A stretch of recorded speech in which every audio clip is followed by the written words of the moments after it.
அனைவருக்கும் வணக்கம். இது உங்கள் ஷனா லாக்ஸ் சமையல் நேரம். இன்றைக்கி நான் உங்களுக்காக என்ன ரெசிபி கொண்டு வந்திருக்கேன்னு பார்த்தீங்கன்னாக்கா, மழைக்கு இதமாக சுட சுட எப்படி ஒரு பக்கோடா செய்யலாம் அப்படின்றது தான் இன்றைக்கி நான் உங்களோட ஷேர் பண்ணிக்க வந்திருக்கேன். வாங்க இப்போ வீடியோக்குள்ளே போகலாம். முதல்ல ஒரு மிக்சிங் பவுலில் நம்ம மாவு கலந்துக்கலாம். அதில் 2 டேபிள் ஸ்பூன் அரிசி மாவு, 2 டேபிள் ஸ்பூன் கார்ன்ஃப்ளவர் சேர்த்துக்கலாம். அடுத்ததாக 3 டேபிள் ஸ்பூன் பொட்டுக்கடலை அரைச்சி இப்படி மாவு மாதிரி நான் பொடி பண்ணி எடுத்துகிட்டு வந்திருக்கேன். இப்படி தான் இருக்கணும். இதை நம்ம இதில் சேர்த்துக்கலாம். பொட்டுக்கடலை அரைச்சி இந்த மாதிரி சேர்த்து செஞ்சிங்கன்னா ரொம்ப டேஸ்ட்டாக இருக்கும். தேவையான அளவு உப்பு சேர்த்துக்கலாம். 1/2 teaspoon black pepper, 1/2 teaspoon coriander powder, 1/2 teaspoon garam masala சேர்த்துக்கிட்டேன். 1 டேபிள் ஸ்பூன் சின்ன சீரகம் இதில் நான் சேர்த்துருக்கேன்.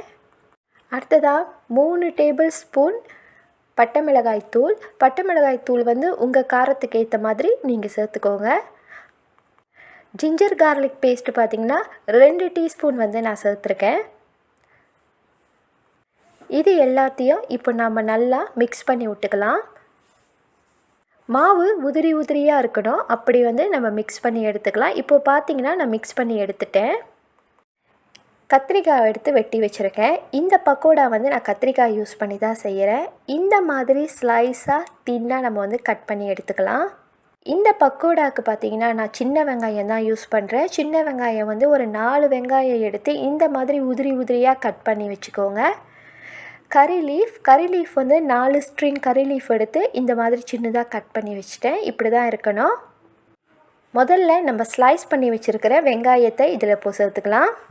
சேர்த்துட்டு நல்லா மாவில் மிக்ஸ் பண்ணி விடுங்க. உதிரி உதிரியாக இந்த மாதிரி இருக்கணும். அடுத்ததாக இப்போது இதில் கறி லீஃப் சேர்த்துக்கிட்டேன் பாருங்கள். அதையும் நம்ம நல்லா மிக்ஸ் பண்ணி விட்டுறணும். இது எல்லாமே நல்லா உதிரியாக இந்தமாரி உதிர்ந்து வரணும். இப்போது இதில் நம்ம கத்திரிக்காய் ஆட் பண்ண ஸ்டார்ட் பண்ணியாச்சு. கத்திரிக்காவை நல்லா தண்ணி வடிகட்டிட்டு அதுக்கப்புறமா சேர்த்துக்கோங்க. சேர்த்துட்டு இந்த அளவுக்கு நல்லா மிக்ஸ் பண்ணி விடுங்க. இப்போ பாருங்கள், இதில் தண்ணி கம்மியாக இருக்குது. தண்ணி நம்ம கொஞ்சம் கொஞ்சமாக சேர்த்து தான் பிசைஞ்சி எடுத்துக்கணும். தண்ணி அதிக அளவு சேர்த்துடாதீங்க. பிகினிங்கில் தண்ணி கம்மியாக சேர்த்து பிசைஞ்சி எடுத்துக்கோங்க. இப்போ பார்த்திங்கன்னா இன்னும் கொஞ்சம் தண்ணி நான் சேர்த்துக்கிறேன்.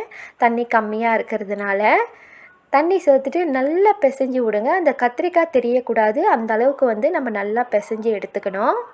இப்போ பாருங்கள் எந்த அளவுக்கு இருக்குதுன்னு சொல்லிட்டு இப்படி தான் இருக்கணும். இப்படி நல்லா பிசைஞ்சு விட்டுட்டு கையில் எடுத்திங்கனாக்கா இந்த மாதிரி உருண்டையாக வரும் பாருங்கள். இப்படி தான் இருக்கணும்.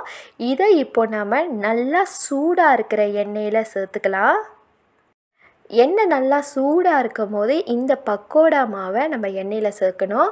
எண்ணெய் சூடு கம்மி வச்சு சேர்த்திங்கனாக்கா எண்ணெய் பக்கோடாக்குள்ளே நல்லா இழுத்துக்கும். அப்புறம் சாப்பிடும் போது பார்த்திங்கன்னா ரொம்ப ஆயிலியாக இருக்கும். எண்ணெய் கோத்த மாதிரி இருக்கும். அந்த மாதிரி இருக்கக்கூடாது. நீங்கள் பக்கோடா எண்ணெய்க்குள்ளே போட்டுட்டு கொஞ்சம் நேரம் கழித்து பார்த்தீங்கன்னா அந்த பக்கோடா கொஞ்சம் லைட்டாக மேலே வரும். அந்த மாதிரி வர டைமு நம்ம நல்லா திருப்பி விட்டுக்கலாம். இப்போ பார்த்திங்கன்னா இது நல்லா மேலே வந்திருக்கு பாருங்கள். இதை நான் திருப்பி விட்டுக்கிறேன்.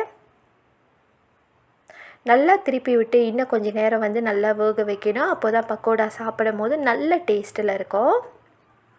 சிலர் வீட்டில் குழந்தைங்க பார்த்திங்கனாக்கா காய்கறிகள் சாப்பிட மாட்டாங்க. அந்த மாதிரி குழந்தைகளுக்கு நீங்கள் இந்த மாதிரி செஞ்சு கொடுக்கலாம்.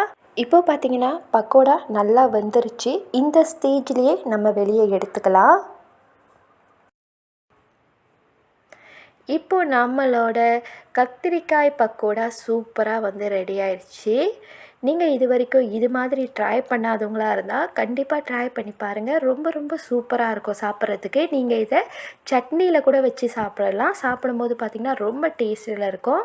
என்னோட இந்த காணொலியை பொறுமையாக பார்த்த உங்கள் அனைவருக்கும் மிக மிக நன்றி. மறுபடியும் நாளை ஒரு அருமையான காணொலியில் உங்களை சந்திக்கிறேன்.